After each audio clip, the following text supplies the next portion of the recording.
అందాల నటుడు మన శ్రీకాంత్ తనయుడు రోషన్ మేకా హీరోగా నటిస్తున్న ఛాంపియన్ మూవీ ట్రైలర్ రిలీజ్ అయింది. స్వాతంత్ర పోరాట కాలం, తెలంగాణ సాయుధ పోరాట నేపథ్యం, అలాగే ఫుట్బాల్ ఆట, యుద్ధము, ప్రేమ కలబోసిన సన్నివేశాలతో ఆధ్యాత్మికత ఆకట్టుకునే విధంగా ఈ ట్రైలర్ సాగింది. ఈ ట్రైలర్లో రోషన్ లుక్ అదిరిపోయింది. ట్రైలర్ చూసిన వాళ్ళంతా తమదైన శైలిలో రోషన్ని కామెంట్లతో తెగ పొగిడేస్తున్నారు. ట్రైలర్ లాంచ్కి గెస్ట్గా వచ్చిన రామ్ చరణ్ మాట్లాడుతూ, రోషన్ హాలీవుడ్ నటుల్లా ఉన్నాడు, చాలా అందంగా ఉన్నాడు, ఈ సినిమాతో రోషన్ హిట్ కొట్టడం గ్యారంటీ అని చెప్పడంతో యూనిట్ అంతా చాలా హ్యాపీ ఫీల్ అయ్యారు. ఈ ఛాంపియన్ సినిమాకి సంబంధించిన పాటలు ఇప్పటికే నెట్టెంట వైరల్ అవుతున్నాయి, దుమ్ము లేపేస్తున్నాయి. సినిమా దర్శకులు ప్రదీప్ అద్వైతం 2.5 సంవత్సరాల పాటు సుదీర్ఘంగా కష్టపడి సినిమాని అద్భుతంగా తీర్చిదిద్దాడు. నటీనటుల ఎంపిక దగ్గర నుంచి అన్ని ఎలిమెంట్స్ని ఈ సినిమాలో పక్కాగా ప్లాన్ చేశాడు. వైజయంతి మూవీ బ్యానర్లో ఈ సినిమా రావడంతో ప్రేక్షకుల్లో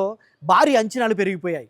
ఈ ఛాంపియన్ సినిమాతో రోషన్ హిట్ కొట్టడం ఖాయమనేది అందరి నోట వినిపిస్తున్నమాట. ఛాంపియన్ మూవీ ఈ డిసెంబర్ 25న రిలీజ్ అవుతున్న నేపథ్యంలో చిత్ర యూనిట్కి కంగ్రాచులేషన్స్ చెప్తూ, ఆల్ ది బెస్ట్ చెప్తూ, ఇలాంటి సినిమా సంగతులు మీ ముందుంచుతున్న వైకే టీవీ ఎంటర్టైన్మెంట్స్ ఛానల్ని ఫాలో అవ్వండి.